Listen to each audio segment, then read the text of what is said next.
Hi, my name is Courtney on behalf of ExpertVillage, and in this series of clips I'm going to show you how to organize your various scrapbook supplies.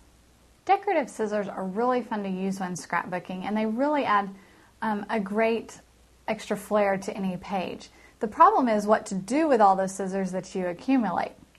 If you have a bunch of scrapbook scissors that you've bought separately, probably one of the best ways to organize those is just to buy a plastic container like this and put all of your scissors in there.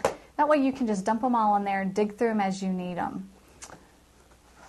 If you don't have that many, you can always just use a drawer tray like this, which again is really nice because you could just slide it in a drawer and it's out of sight, out of mind when you're not scrapbooking. If you buy all of your scissors together, a lot of times they'll come in an organizer already. And this one's really nice because it spins and you can see all of the different cuts that it makes already on the scissors. My recommendation is if you haven't bought scissors for your scrapbook station yet, to go ahead and buy all of them together at once already in an organizing system.